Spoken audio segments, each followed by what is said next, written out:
Exiled son of Yemen Saleh takes up anti-Houthi cause. Sanaa, Dubai, Reuters. The powerful exiled son of Yemen's slain ex-president Ali Abdullah Saleh vowed on Tuesday to lead a campaign against the Houthi movement that killed his father after he switched sides in the civil war. The intervention by Ahmed Ali Saleh, a former leader of the elite Republican Guard once seen as a likely successor to his father, gives the anti-Houthi movement in Sanaa a potential figurehead, after a week of fighting that saw the Houthis rout Saleh's supporters in the capital. Yemen's war, pitting the Iran-allied Houthis who control Sanaa against a Saudi-led military alliance backing a government based in the south, has brought what the United Nations calls the world's worst humanitarian crisis.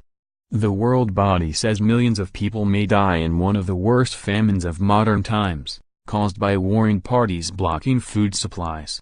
Saleh had helped the Houthis win control of much of the country's north including Sanaa, and his decision to switch allegiances and abandon the Houthis in the past week was the most dramatic change on the battlefield in years. But the Houthis swiftly crushed a pro-Saleh uprising in the capital and shot him dead in an attack on his convoy. Tens of thousands of Houthi supporters staged a rally in the capital on Tuesday to show support for their leader and celebrate the death of Saleh. They chanted slogans against Saudi Arabia and its allies. Ahmed Ali al-Houthi, head of the movement's Revolutionary Committee, denied allegations that the group was executing members of Saleh's party after their capture. "We have been treating some of Saleh's sons and we haven't executed them," he told the crowd. Sanaa saw no fresh fighting on Tuesday after 5 days of combat that the Red Cross said killed more than 230 people. The Saudi-led coalition struck the city with 25 airstrikes overnight, but UN and Red Cross aid flights were able to land at the airport, UN humanitarian coordinator in Yemen Jamie McGoldrick said. People are now emerging from their houses after 5 days being locked down basically as prisoners, McGoldrick told a UN briefing by phone from Sanaa. They are now seeking safety, moving their families in case things erupt again and at the same time seeking medical treatment and trying to pacify very terrified kids who have endured 5 days of relentless shelling, shooting and ground fire and airstrikes.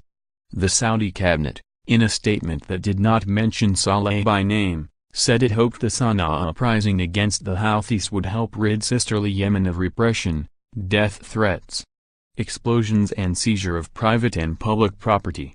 The death of Saleh, who once compared ruling Yemen to dancing on the heads of snakes, deepens the complexity of the multi-sided war. Much is likely to depend on the future allegiances of his loyalists, who had previously helped the armed Houthi group, which hails from the Zaydi branch of Shiite Islam that ruled a 1,000-year kingdom in northern Yemen until 1962. In a statement sent to Reuters by an aide, his son said his father was killed at the hands of the enemies of God and the country. Ahmed Ali said he would confront the enemies of the homeland and humanity, who were trying to obliterate its identity and its gains and to humiliate Yemen and Yemenis. In an earlier statement carried by Saudi state media, Ahmed Ali said he would lead the battle until the last Houthi is thrown out of Yemen.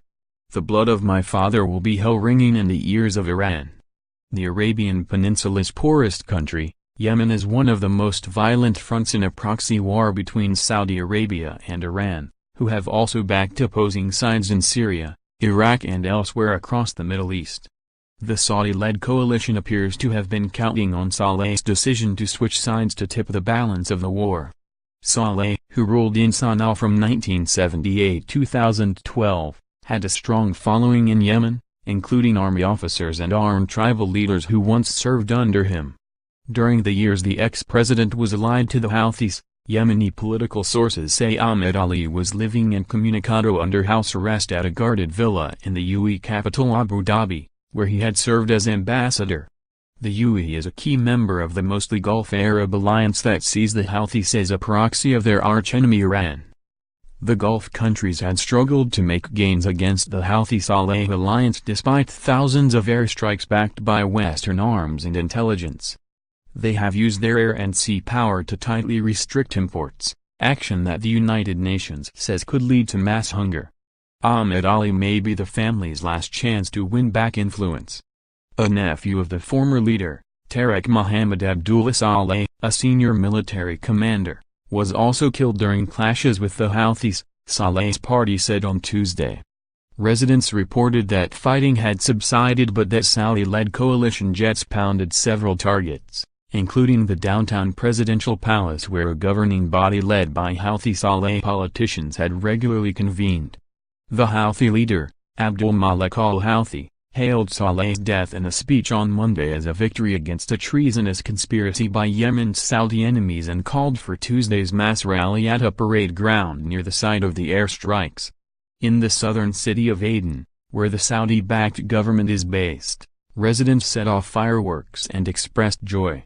Saleh was hated throughout southern Yemen after he launched a war to unify the country in 1994, lobbing ballistic missiles at the city. But his legacy is mixed. He is still loved in much of the north and many supporters will bear a grudge towards his killers. Some feared Saleh's death would only create more instability in Yemen. "We expect things will get worse for us. This will be the beginning of a new conflict and more bloodshed. The war will not end soon," said Aswan Abdul Khalid, an academic at the psychology department at the University of Aden. Reporting by Noah Browning and Sami Aboudi in Dubai, and by Reuters journalists in Sanaa and Aden, editing by Michael Georgi and Peter Graff.